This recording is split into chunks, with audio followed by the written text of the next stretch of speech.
Good afternoon, ladies and gentlemen. Welcome to the Public Service Commission of South Carolina. We're here in dockets number 2021-143E and 2021-144E. Present in the hearing room are Commissioners Jay Williams, Caston, Belzer, and Thomas. Joining us virtually are Commissioners C. Williams and Powers. We are back for closing statements. Solar Energy Industries Association.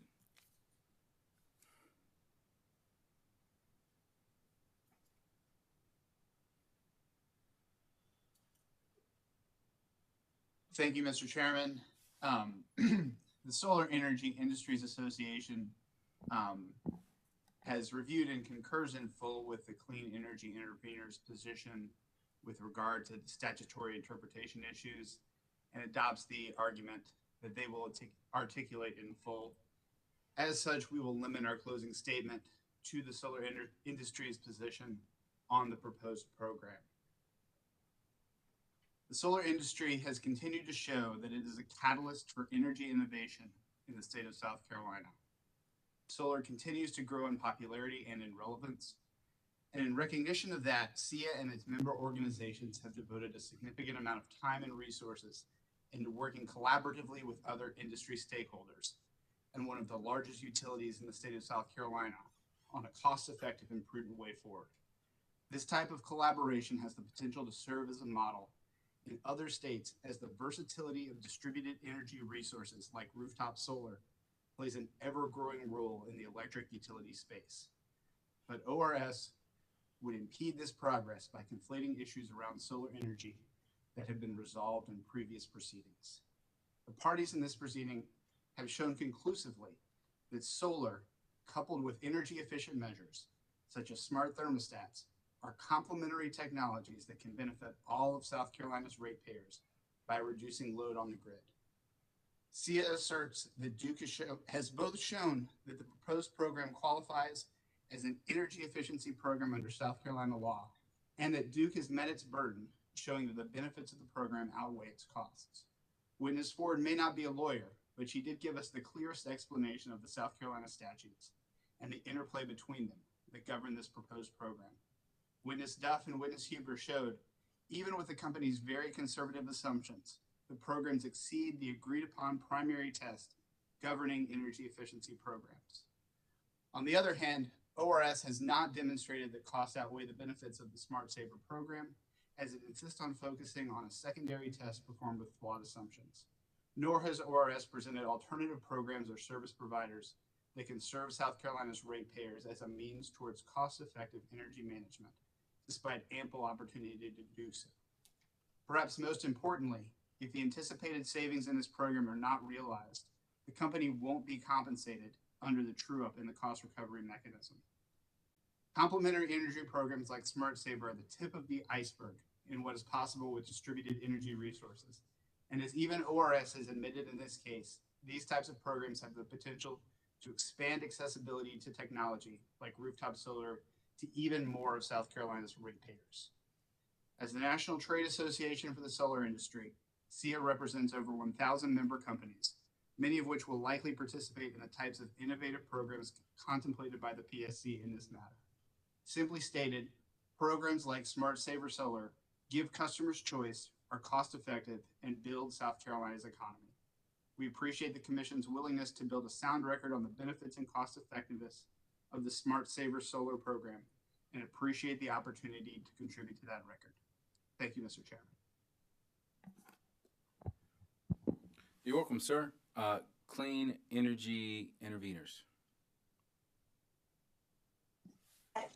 Thank you, Mr. Chairman, and members of the Commission for the opportunity to provide this statement. Clean Energy Interveners believe that the proposed Smart Saver Solar programs meet the letter and the spirit of South Carolina law, both the EEDSM statute and Act 62, by reducing energy usage and demand to keep customer costs down, and by expanding customer access to rooftop solar. Our clients are strongly in favor of energy efficiency, and have consistently advocated for Duke and other South Carolina utilities to strengthen and improve their EE programs across numerous commission dockets. We do not always agree with Duke in these proceedings, but we do agree that these programs are good for South Carolina customers and should be approved. And so there are four main points that I would like to make in my closing today.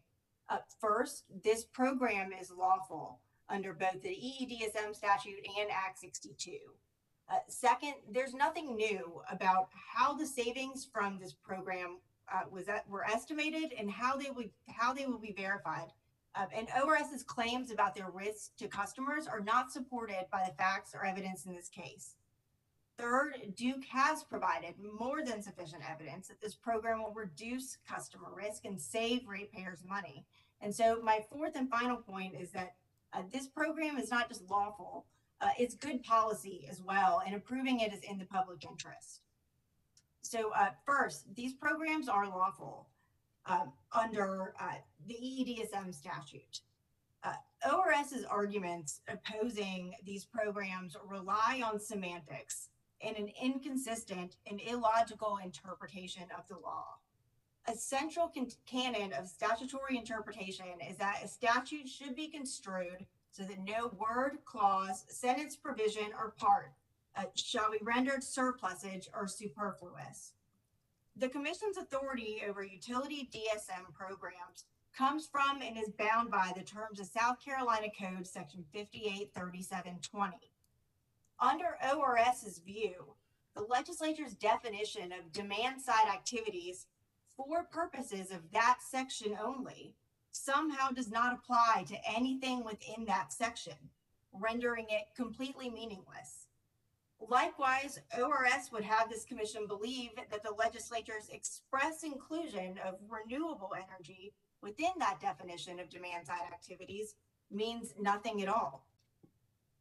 ORS's repeated arguments about other jurisdictions' definitions of energy efficiency ignore South Carolina law and again rely on semantics. Let's say the Duke's application had just called these programs something different, saying maybe they were programs authorized by Section 583740, or calling them demand-side activities.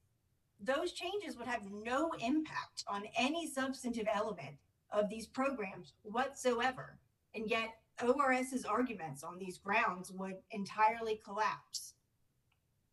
At the same time, with respect to Act 62, ORS asked the Commission to take a myopic view of Act 62 and construe its prohibition on lost revenue recovery in Section 584720I completely out of its legal and factual context, and in such a way that would create an apparent conflict with the clear statutory language of the EEDSM statute. This conflict only exists under ORS's misinterpretation, because there is a straightforward way to give full effect to all the words in both statutes. Rather than being some kind of blanket prohibition on all lost revenue recovery, including for EEDSM programs that may be associated with customer generators, South Carolina Code Section 584020I refers specifically to the type of lost revenue identified in that very same provision, meaning the recovery of lost revenues in the manner and amount approved by Order Number 2015-194. This interpretation makes sense in the context of Act 62. When its predecessor, Act 236, was enacted in 2014, it set out a framework where customers had a right to participate in net metering, and utilities in turn could recover the costs of providing net metering service to those customers. In fact, the term lost revenues did not appear in Act 236 at all. That term originated in the settlement approved in the 2015 order. And that order defines the costs that a utility could collect from net metering customers as lost revenues, a defined category, meaning the difference between the value of solar, as determined using an 11-factor test, and the bill savings that net metering customers enjoyed. But since Act 62 repealed and replaced those provisions of Act 236 entirely and set out a new framework, before June 1st, 2021, the same terms of that settlement would apply. Both the terms under which customers were offered net metering and utilities' ability to collect lost revenues as defined in the 2015 settlement. And two, for solar choice net metering, meaning customers who enroll on or after June 1st, 2021, the utilities would not be allowed to collect those lost revenues. Since the basis of that settlement, Act 236, was entirely repealed, the legislature had to codify the terms that would apply to existing customers who applied prior to June 1st, 2021. And so you see in Act 62, two provisions that do exactly that. First, to ensure the net metering rights of those customers who applied before June 1st, there's Section 58-40-20B, which says that utilities must continue to make net metering available to customers under the conditions of the 2015 order. And second, to ensure that utilities still have the ability to collect lost revenues for those customers, you have 58-40-20I, which says the utilities can still collect costs for those customers under the terms of Order 2015-194. The second sentence in subsection I has one purpose: to specify that for customers who sign up on June 1st or later, lost revenue recovery, as was permitted under Order 2015-194, is no longer authorized because those customers will now be subject to the new solar choice tariffs, the requirements for which are laid out in the previous subsections F and G. Both these provisions specifically reference Commission Order 2015-194, which is very unusual in the statute. It's clear that subsection I prohibits lost revenue recovery in the manner and amount approved by that order, which again was the very source of the term lost revenue itself. Read in context, that interpretation makes perfect sense. But if you read subsection I to prohibit net lost revenues relating to customer generators who enroll in an EEDSM program, all sorts of difficult questions and bizarre consequences follow. If ORS is right, why did the General Assembly not also amend the definition of demand-side activities in Section 583720 to exclude renewable energy? And if this prohibition also applies to EEDSM net lost revenues, why is that limitation made only obliquely in the solar choice provisions, but not explicitly in the very section of South Carolina law that governs EEDSM programs? ORS's interpretation could also mean that Duke is prohibited from collecting net lost revenues associated with customer generators under any circumstances. ORS has not provided any logical explanation for why lost revenue recovery will be prohibited for Solar Saver, but permissible for any other EEDSM program in which a customer generator is enrolled.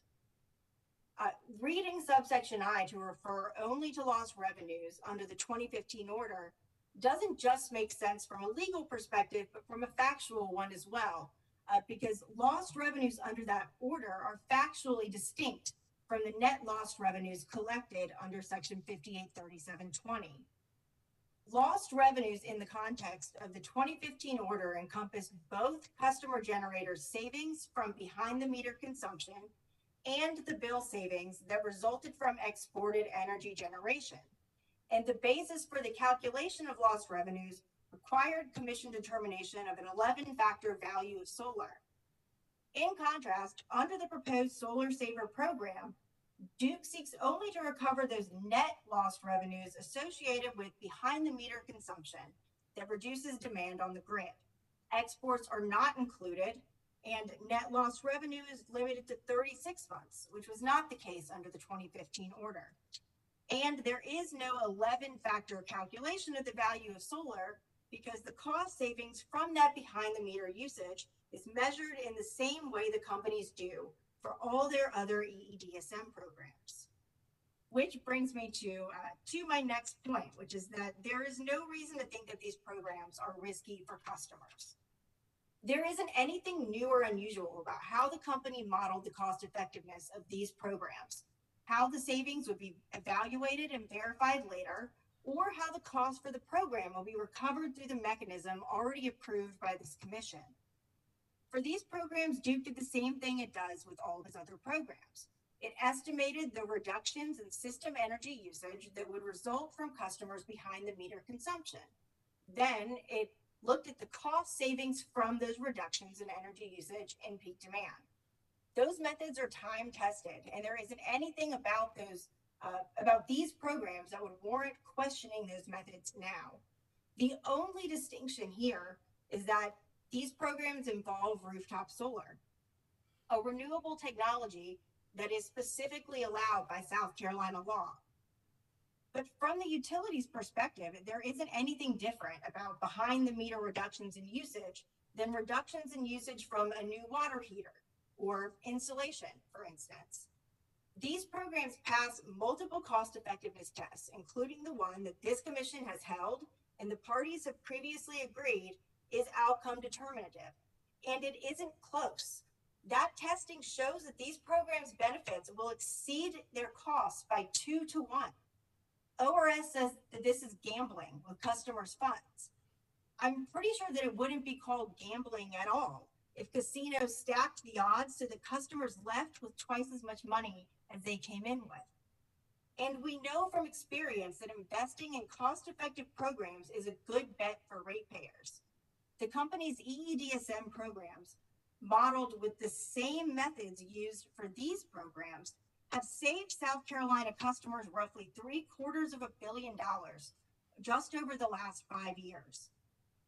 ORS's testimony amounts to nothing more than unsubstantiated conclusions that for these proposed programs, and somehow these programs alone, those same methods that show the benefits will exceed costs by 2 to 1 would somehow not result in any savings for customers. Their arguments rely on a series of extremely unlikely and unreasonable assumptions and are simply unpersuasive. Third, these programs will benefit customers through both short and long-term cost savings. Again, those time-tested cost-effectiveness methods show that these programs are cost-effective on their own. And because they have the potential to drive higher customer adoption of the winter BYOT program and potentially other cost-effective energy efficiency programs, bundling the BYOT program with the rooftop solar incentive may have benefits that exceed the sum of its parts. And those benefits are both short and long-term. The short-term savings include, for example, reductions in the company's fuel expenditures.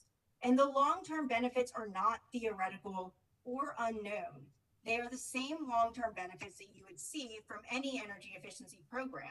They mean the companies won't have to build as much new peaking generation or other power plants later on. If you don't take advantage of these incremental energy savings opportunities over time, customers get stuck with a much larger bill later. It's like preventative maintenance. You brush your teeth every day so that you don't get stuck with a massive dental bill later. So lastly, approving these programs is supported by the evidence in these proceedings and is in the public interest. The preponderance of the evidence standard is satisfied when the evidence in support of a proposition makes it more likely to be true than not true. And Duke has more than satisfied that burden here. The programs use a renewable energy technology to reduce the energy requirements of the utility.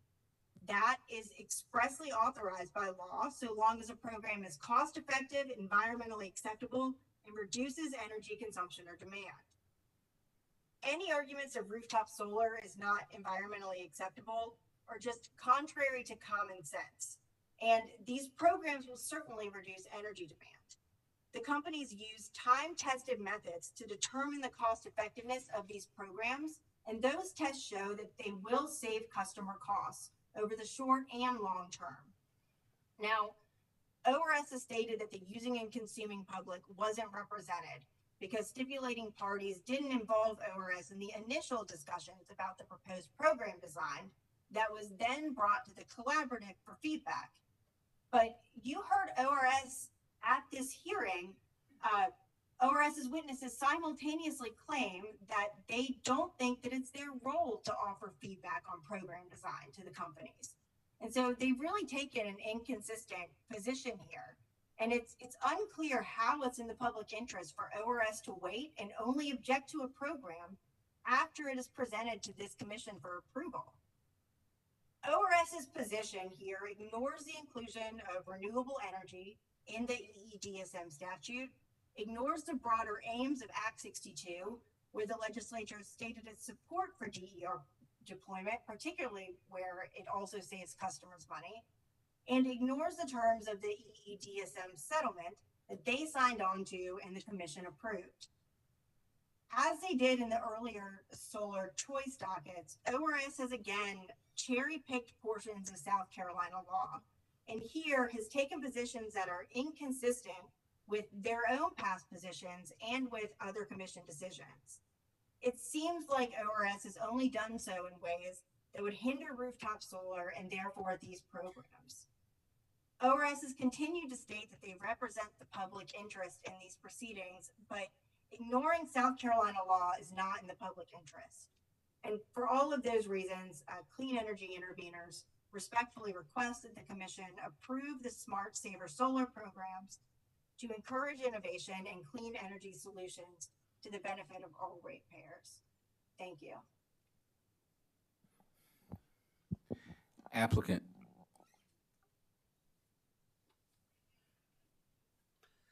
Thank you, Mr. Chairman, members of the commission.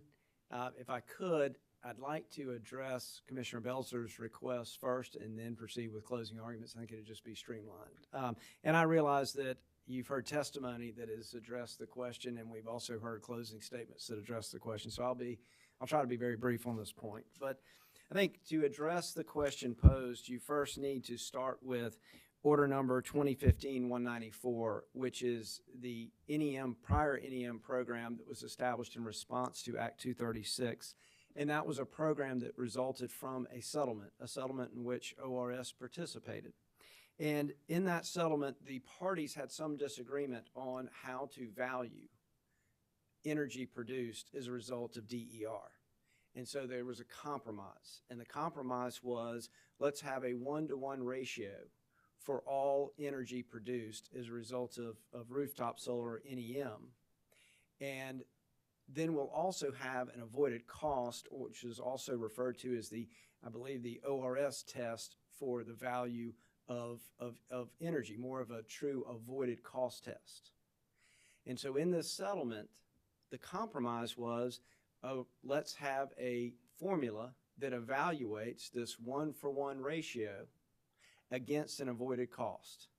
And in an excess above the avoided cost to the 1-for-1 was referred to as an incentive. And the compromise was, well, the company should not have to absorb out of its profits, its revenues, this incentive. And so the companies will be allowed to recover those as program costs. And so specifically, it says if you look in the order and the settlement, which is attached to the order, you have a definition. It says the difference between the value of DER generation as computed using the ORS methodology and the 1-to-1 ratio shall be treated as DER program expenses. The definition of EM incentive is a net metering incentive funded through a DER program shall be applied to qualifying net metering customers sufficient to make customer generator bills equal to the bills they would have received if the power generated by the DER facilities were valued at a 1-to-1 ratio. And then it goes on, the settlement defines lost revenues. And it gives you a calculation how to determine lost revenues. And it says, as set forth below, the utility shall use the following to compute the net estimated under recovery, which is lost revenues, or over recovery, which was a net benefit. So that's the context for which to read Act 62.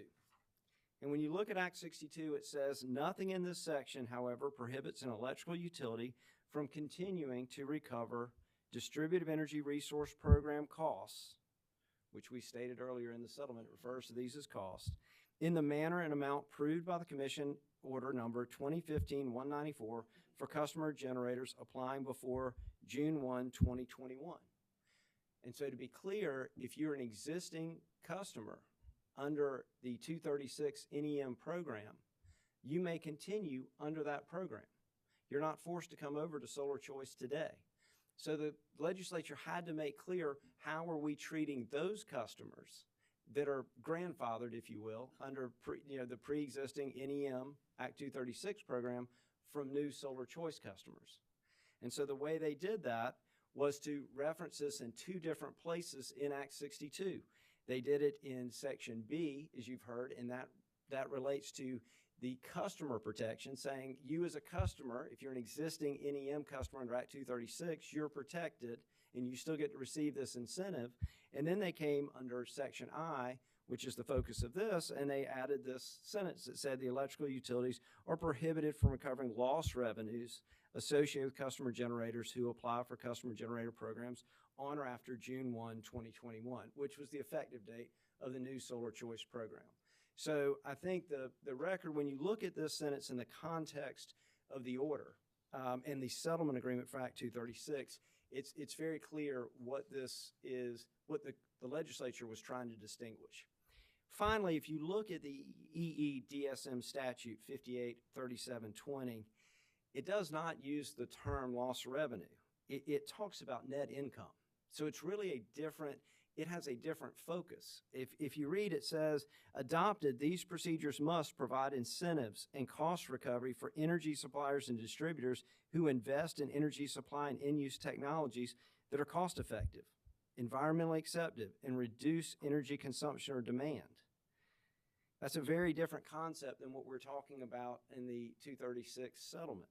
It also goes on to say, require the Public Service Commission to establish rates and charges that ensure that the net income of an electrical or gas utility regulated by the Commission after implementation of specific cost-effective energy conservation measures is at least as high as the net income it would have been had the energy conservation measure not been implemented. So it's clear there are two different focuses between the statutes.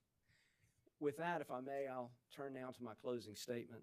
And as I begin, if you will give me one bit of indulgence, I would like to say, Mr. Chairman, members of the Commission, I want to thank you for giving us this opportunity and giving the parties an opportunity to fully present their cases. And I also want to say it's really a pleasure to work with my colleagues at ORS. I respect them as lawyers. I count them as friends, and I think we've managed to disagree without being disagreeable. And typically, when there's a break, we talk and shake hands and pat each other on the back. And so it's really a privilege. Sadly, in this day and age, it feels like it's too seldom that happens, but it's a privilege to be able to appear before you in person and to work with fine colleagues like I have. At the start of this hearing, which seems like a long time ago, Mr. Chairman, I asked all of you standing before you to rule that the South Carolina EEDSM statute apply. I also ask that you apply the recently adopted EEDSM mechanism that was a result of a settlement agreement. And I explained that the Duke companies had developed a program that was an energy efficiency program that was supported by detailed data and analysis. Those were the first words that came out of my mouth when we argued about our motion to enforce the standards. I also requested that you deny summary judgment. And in doing so, in part, I asked that because I said there are material matters of law where we disagree. And in doing so, I said, we are relying in our application on the South Carolina EEDSM statute, the law that as it exists today that governs and relates to utilities and this commission's regulation of utilities. And in support of our read of the EE statute, and that is specifically that renewable energy sources are eligible for EE programs, I referenced other areas that supported that notion. I referenced other areas in Act 62, such as the definition of renewable energy programs. We also referenced the commission's order in the generic order in the solar choice docket, not for the provision, not to say that you had approved this program at all, simply to say that when you look at all these different statements taken together, they simply show consistency with Act 62, and they simply show the ability of renewable resources to also be able to enjoy and participate in EE programs. So now we stand before you with a full record. And I want to thank you because it was through your questions, your detailed questions, your probing of the witnesses that you helped develop this robust record before you. And so the question now is, did the companies, through its application, through its testimony, through its answers to your questions, establish by preponderance of the evidence that this program should go forward? And a preponderance of the evidence is a relatively low standard. It just simply has been described as evidence convinces the finder of fact as to its truth. I've also heard it described this way: think of a scale. If a scale tilts ever so slightly towards the applicant, it's met its duty or obligation under the preponderance of the evidence statute. So let's apply that to this case and what the companies must show under this preponderance of the evidence standard. Well, we have a program that was submitted, a program that combines into one bundled package a rooftop solar incentive, an all-electric service requirement, and a commitment to participate in a BYOT demand response program. This is not a gamble, as you've heard. This is a thoughtfully and carefully designed program that focused and combined two programs whose cost savings will objectively be verified. It's a program that the companies have conducted detailed analysis that they've put forward that estimate the total avoided costs for Duke Energy Carolinas to be over 26 million, closer to 27 million, and for Duke Energy Progress to be almost 4 million. And the associated cost for each utility, respectively, to be half. So the benefits will be double what the costs will be. And these benefits that were calculated reflect net present value. That is to say that to the extent there are future benefits, which there are, those future benefits were discounted to present value dollars. So this has all been brought to today's value. The companies have been fully transparent in this whole process. Starting back to the solar choice filing. We had a solar choice filing where we put a solar choice program before you, but disclosed in that docket that there would be a future EE filing. The companies have come forth and been truthful to the EE DSM mechanism. In this collaborative forum, they have shared their program, they've shared detailed data, they've shared analysis, they've shared their tests. They've come before you, and the witnesses for the companies have likewise been transparent and answered questions.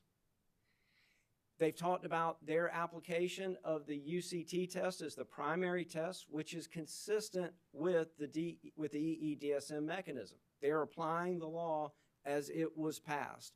But the company also provided tests and results for the other three tests. The company sat before you and explained about the information exchange in the collaborative. It also testified in detail about the mechanics and the inputs. And I want you to think in particular, while all the company's witnesses did, I want you to think in particularly about witness Tim Duff.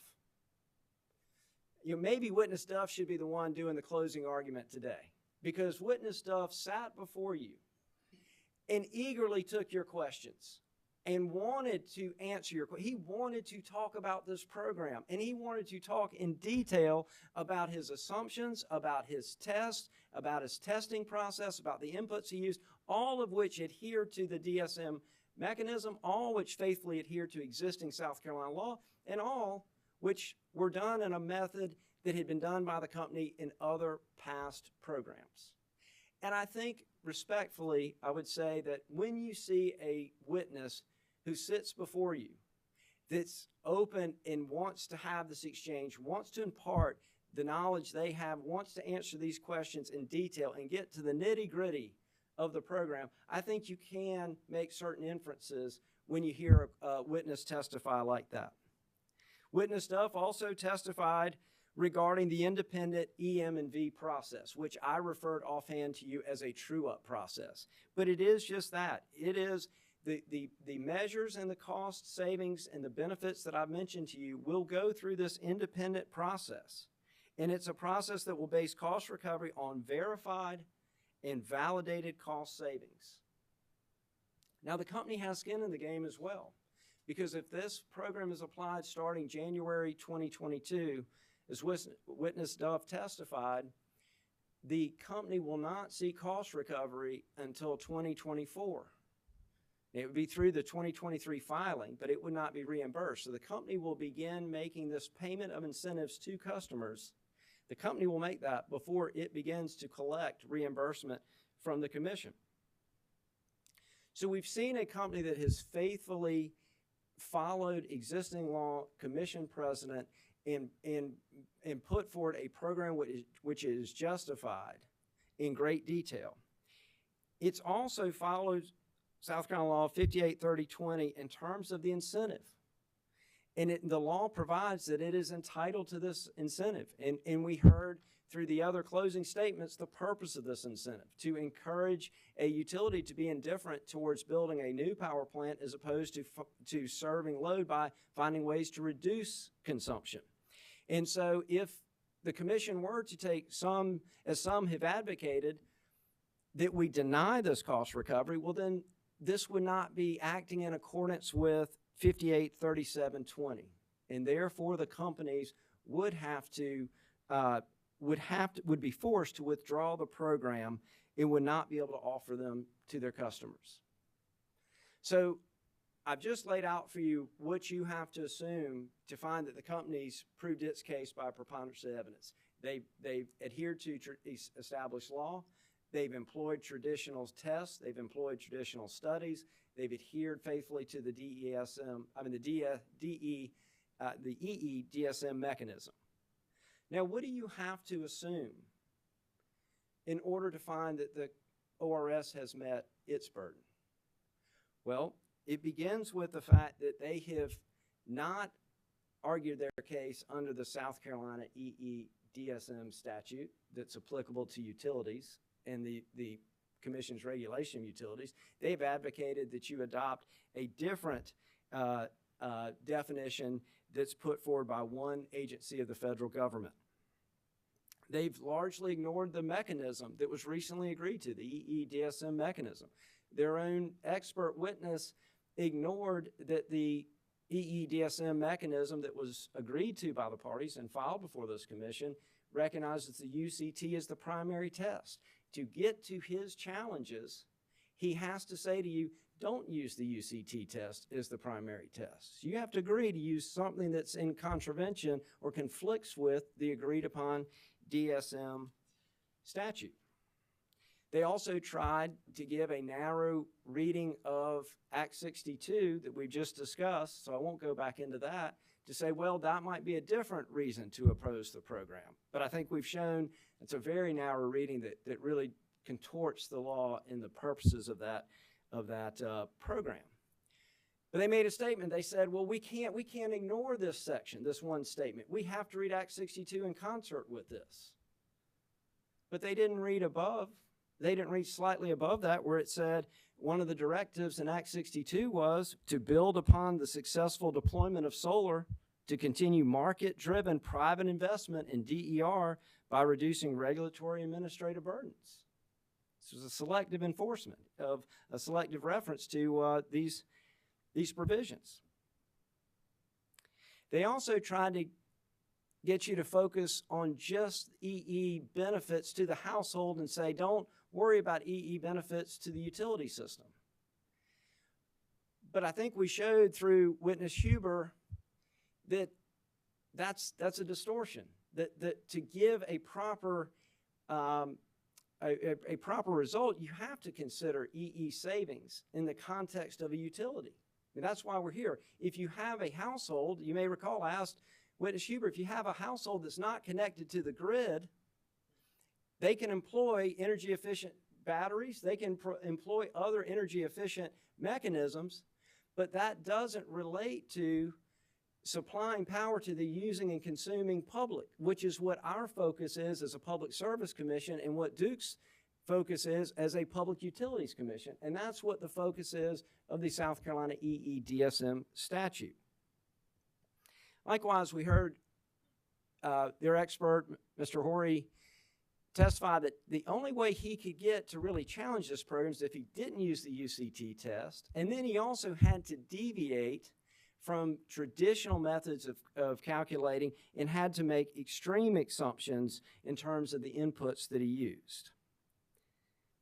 He was asked if he was to give an account, a fair account of benefits and challenges to the program, and he said yes. But then when he was asked to give a benefit, there was a long pause. He didn't want to give you an objective account of the programs. He wanted to get you to go use a different statute, deviate from the mechanism, accept some inputs that had not been used before or tested before. So while we heard claims, while we heard charges, what we didn't hear from ORS's case, we didn't hear detailed analysis. We didn't hear, well, I can apply established law, and let me show you, applying established law, what this input should have been. We heard, I would have done something different. I would apply a different law. I wouldn't use the mechanism as it is today. So in conclusion, we find ourselves with a program that was carefully and thoughtfully designed to take into account South Carolina law and South Carolina stated policies. It's a program that combines clean energy with energy efficiency and promotes benefit to the grid and to all customers. It's a program that also has a safeguard that it will go through a true-up process through an independent EM&V process. And therefore, we look at the totality of the evidence and we see a program that was developed in accordance with South Carolina law. It was tested in accordance with established policies and procedures. It was tested and administered in accordance with the EEDSM mechanism. And so all of those ways it's been treated just like other programs ahead of it. And therefore, we respectfully request that you adopt this program as filed and offered. Thank you very much for your time. Office of Regulatory Staff. Thank you, Mr. Chairman. First, I do want to echo Mr. Cooper's gratitude towards this commission and respect of opposing counsel. I do very much appreciate it. Mr. Chairman, throughout these proceedings, we've heard Duke time and again state that if their calculations turn out to be wrong, and ORS believes that the testimony of its witnesses shows that they are, then this commission can simply revisit these programs in a year or two. The implication Duke is making is essentially, what's the big deal? The companies seem willing to take their customers' money on the front end with the hope that it will pay off on the back end. The companies are gambling with their customers' money, and it is an unreasonable approach. Moreover, you've heard that if this commission approves these programs, which are untested and even Duke admitted exist nowhere else in the country, then Pandora's box may be opened. While witnesses Lawyer and Ori testified that this may mean the companies next try to qualify community solar as an EE program, the point is, we just don't know what programs may be tweaked to qualify as EEDSM programs and entitle the companies to recover the recovery of lost revenues and incentives. However, what we do know is who's going to be responsible for paying for these programs. There's no doubt that the unintended consequences of these programs' approval will be paid for by the company's residential customers. The fact remains that these programs are not energy efficiency and should not qualify as EEDSM programs. Previously, Chairman Williams referenced fairness and loopholes when questioning witness Duff. As you are aware, the Commission is tasked with fixing just and reasonable standards by which these companies must abide. While ORS strongly believes a plain reading of the law makes clear that these programs are unlawful, At the least, the companies and the clean energy advocates are asking this commission to allow them to exploit a loophole. Through Commission Order Number 2015-194, this commission sought to create a sunset for the rich one-to-one subsidy, and through Act 62, the General Assembly sought to end subsidies and cost shifts to the greatest extent practicable. Yet you've heard that in the collaborative groups, the companies and members of the Clean Energy Advocates stated that the one-to-one incentive was ending and, quote, another one is needed. Moreover, you heard company witness Huber concede that these programs essentially resurrect the one-to-one rate for program participants. The companies have disguised adding more incentives for net metering customers as DSM-EE programs in an effort to circumvent that which the General Assembly explicitly prohibited and which this commission sought to end. These programs will result in non-solar customers subsidizing solar customers and will even allow the companies to recover incentives as a result. This surely cannot be regarded as fair or just. As a result, ORS believes this commission must deny these programs as proposed and respectfully requests that the commission carefully consider the evidence and legal arguments that ORS has presented and do just that. Now, Mr. Chairman, if I may, I'll address Commissioner Belzer's question and the preponderance of the evidence question as well. Commissioner Belzer requested that in our closing statements we address the issue of whether the final sentence in SC Code annotated 58-40-20I, which states electrical utilities are prohibited from recovering lost revenues associated with customer generators who apply for customer generator programs on or after June 1, 2021, applies exclusively to the lost revenues associated with Commission Order Number 2015-194. After review, ORS believes that the sentence applies to all net energy metering customer generators who apply for customer generator programs on or after June 1, 2021. In that code section, the sentence referencing Commission Order Number 2015-194 is the first sentence in subsection I and states, nothing in this section however, prohibits an electrical utility from continuing to recover distributed energy resource program costs in a manner and amount approved by Commission Order Number 2015-194 for customer generators applying before June 1, 2024. The preceding section specifically discusses the elimination of cost shift or subsidization to the greatest extent practicable, and a cost shift is certainly occurring with any customer generator on the one-to-one rate approved in Commission Order Number 2015-194. Accordingly, the General Assembly intended this sentence to make clear that Act 62 was not intended to disrupt those recoveries. This is further reinforced by the next sentence, which states, such recovery shall remain in place until full cost recovery is realized. The final sentence, however, which is the sentence that we've debated over so much, expresses an independent idea when it states electrical utilities are prohibited from recovering lost revenues associated with customer generators who apply for customer generator programs on or after June 1, 2021. This sentence is intended to put an end to the rich subsidies occurring as a result of any net metering customer generators who applied for customer generator programs on or after June 1, 2021. You've heard me say, you've heard others say that context is always important, and the Commission should be aware that the one-to-one rate was scheduled to end 1 day before June 1, 2021, on May 31st, 2021, and shortly after the passage of Act 62. While Commission Order Number 2015-194 dictated that the one-to-one rate would end January 1, 2021, that date was extended until May 31, 2021. Because the one-to-one rate would soon end on May 31, 2021, the General Assembly had no obligation to make an unnecessary statement that utilities could not continue to recover lost revenues associated with the one-to-one rate, which only existed pursuant to 2015-194 as of June 1, 2021, because that one-to-one rate would not exist on June 1, 2021. One rule of statutory construction, as Ms. Mixon mentioned, states that a statute should be so construed that no word, clause, sentence, provision, or part shall be rendered surplusage or superfluous. If this sentence were only intended to apply to lost revenues stemming from that one-to-one rate created in Order Number 2015-194, it would be unnecessary and make no sense because that rate was no longer offered as of June 1, 2021. This sentence must actually have broader meaning and cannot exclusively apply to customer generators who applied for programs in existence due to Commission Order number 2015-194, but must apply to all customer generators who apply for customer generator programs on or after June 1, 2021. Accordingly, as ORS has contended from the beginning, the sentence applies to all net energy metering customer generators who apply for customer generator programs on or after June 1, 2021. Additionally, under the plain meaning rule, it's not this court's or commission's place to change the meaning of a clear and unambiguous statute.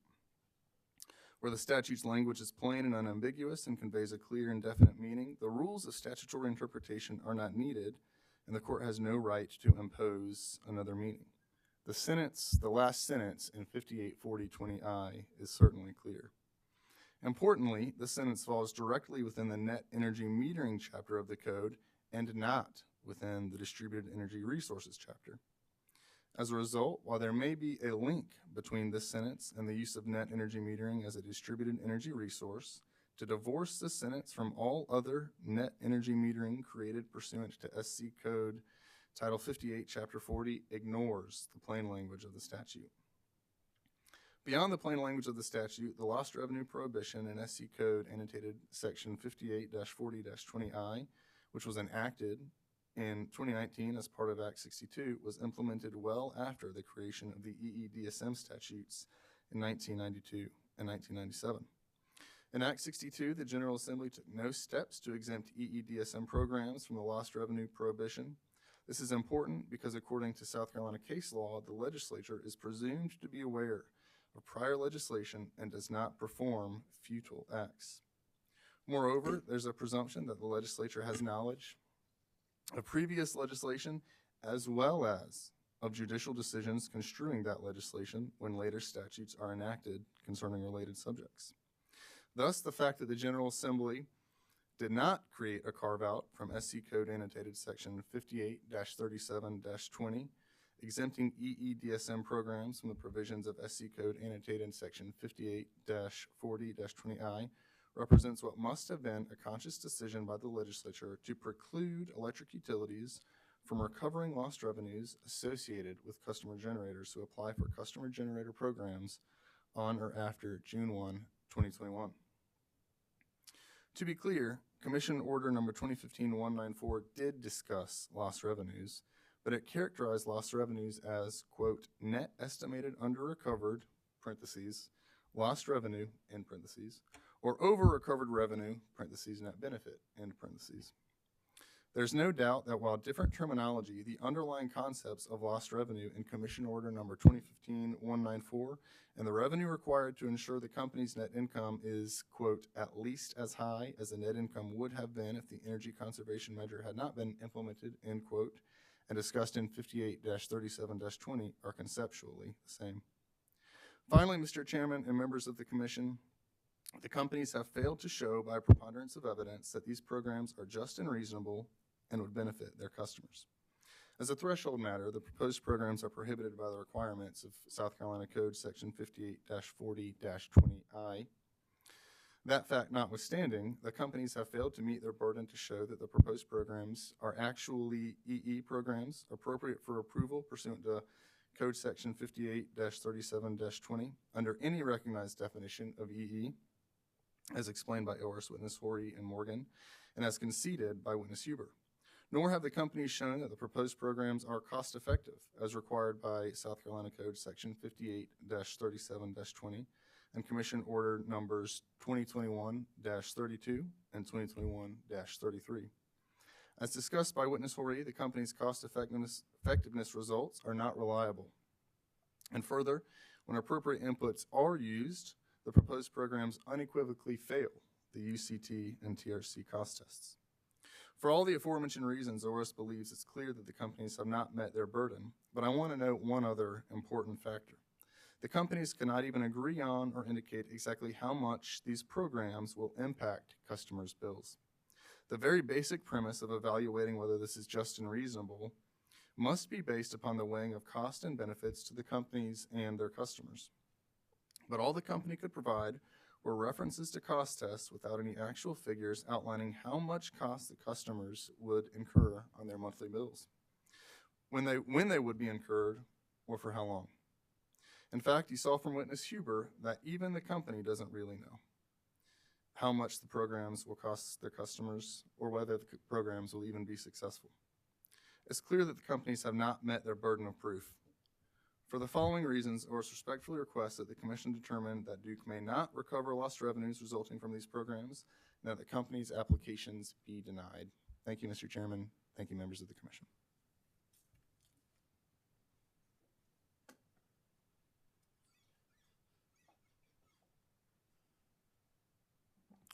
All right, ladies and gentlemen, thank you for your presentations. I'm sure that PSC Council will reach out to you if they have not already reached out to you regarding proposed orders and any questions about the same. We are adjourned.